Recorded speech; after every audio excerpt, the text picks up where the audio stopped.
Good evening and happy Halloween to all of you. It's after dark here, and the kitties that were coming for candy have all done their thing, and so now we're going to be providing some special treats, I suppose you would say, for you who are game masters. And we're going to talk today about the proper use of monsters in game sessions.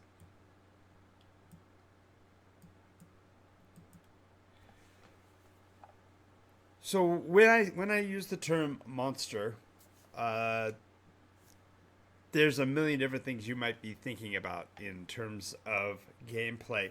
And when I speak of monsters, it's a term that carries inherent ambiguity because monsters can be virtually anything or anybody. I mean, for example, if you think of the classic monster tropes, there are the obvious ones, and then there are the subtle ones, and even those that completely cloak their identity until such time that you're able to perform your gotcha moment or whatever it is you're trying to do within the game session.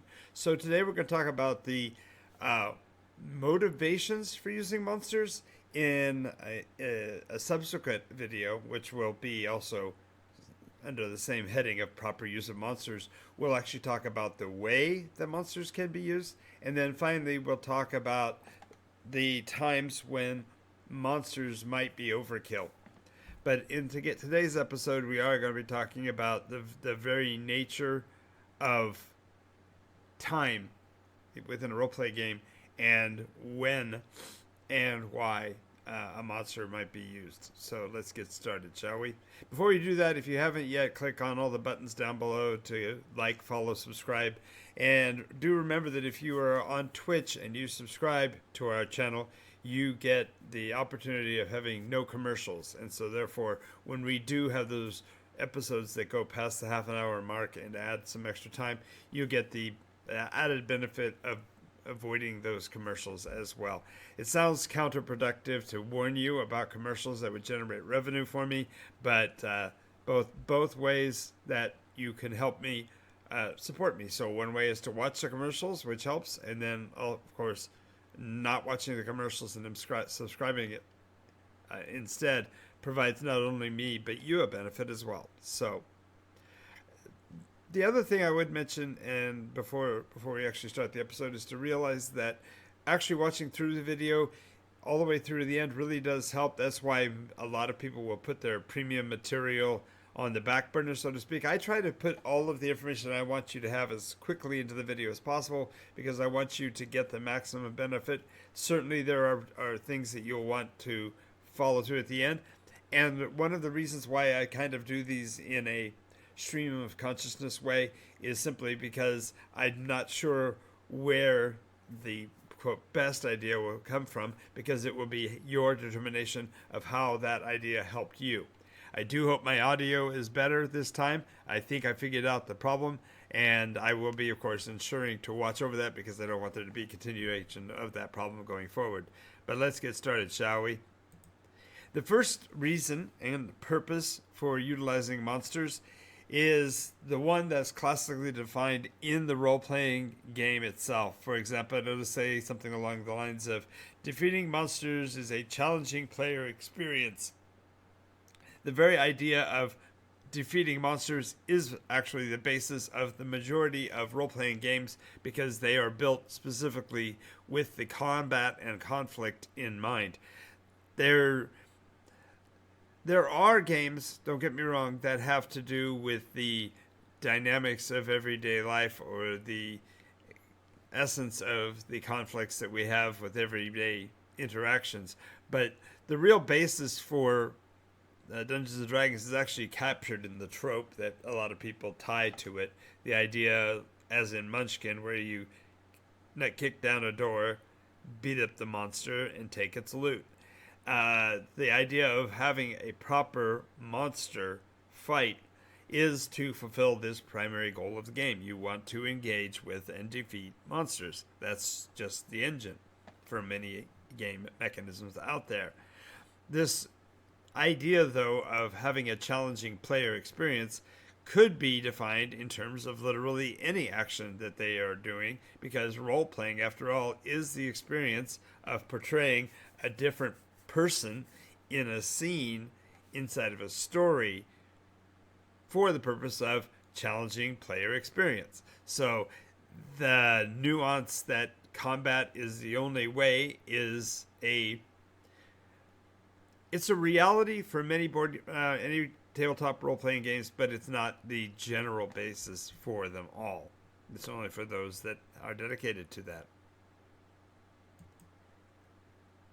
A second reason, a proper use of monsters, would be to advance the plot or the story on its face. For example, if you are trying to become a monster slayer, dragon slayer, name creature here slayer, then the purpose of the plot is to have you face various monsters and therefore interact.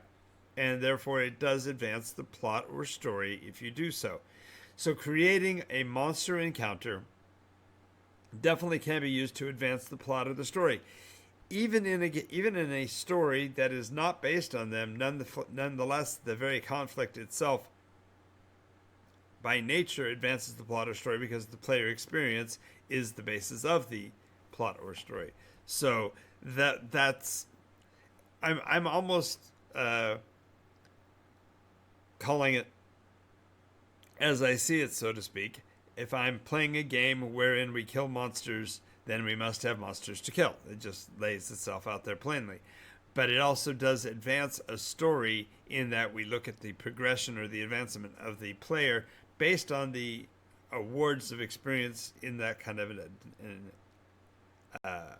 venue. The reality is that not all role-play games do so, but the majority of them have at least some mechanism of advancement triggered by the very act of conflict, and so therefore it will by nature advance the story to do so. Now I am repeating myself.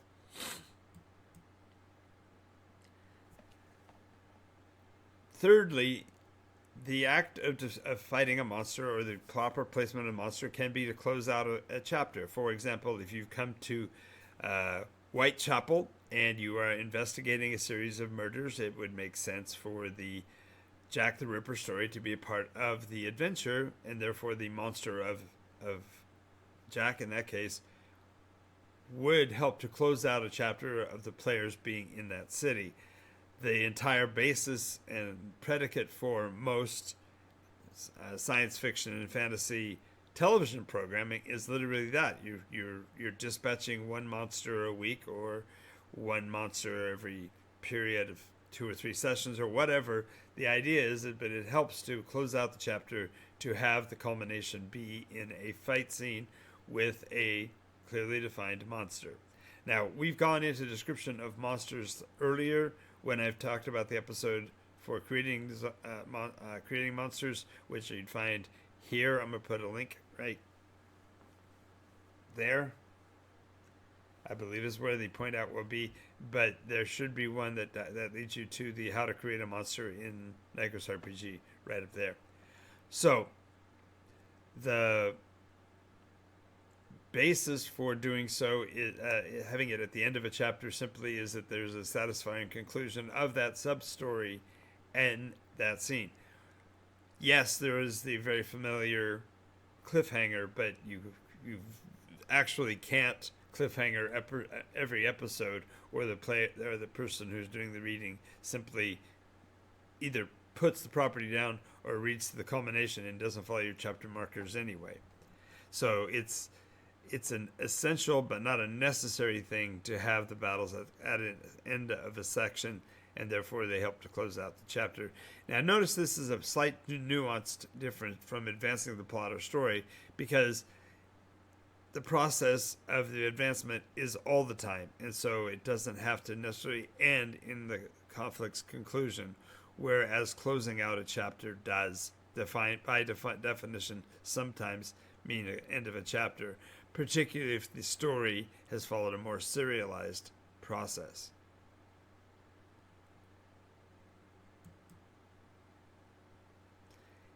In addition to that, especially if you've got a large number of different monsters that are being engaged with, for example, in the story of Dracula, you may use a monster to hit a particular beat. The idea of the wolves or the local community being potentially shapeshifters, or maybe there's a coven of particularly powerful magi. These all hit familiar and particular beats, and having a monster fulfill that role is a great, and albeit by itself not necessarily unique, but an interesting way to carry forward the concept that there is something going on and the timing of such is increasing. It's a way of sharing tempo changes. It's the idea of creating a nuance of perhaps awareness that the monsters might have more than one form, etc. But it allows you as the game master to introduce a story relevant piece to a scene that may not have had one otherwise. So monsters are a great way to do that. Now, if you notice, I already mentioned 3 clearly story related reasons for having monsters, and so the very concept of Dungeons and Dragons specifically set up to defeat monsters does seem to match at least an essential part of all of the adventures is defeating the monsters.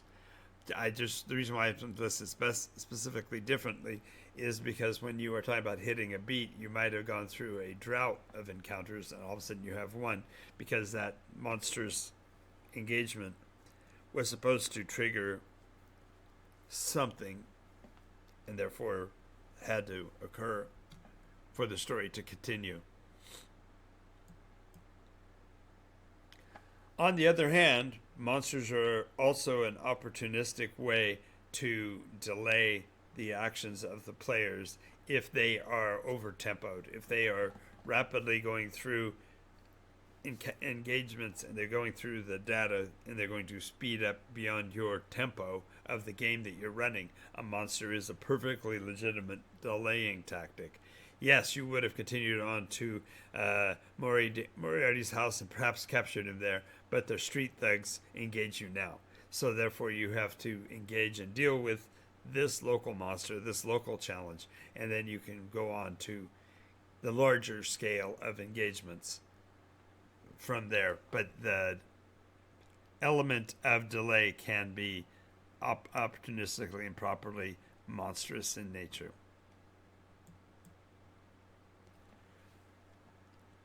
When we talk about an open loop, there are times when a storyteller or a game master will create a long, ongoing description of something and mention 2 or 3 checkpoints of action that should occur in that process.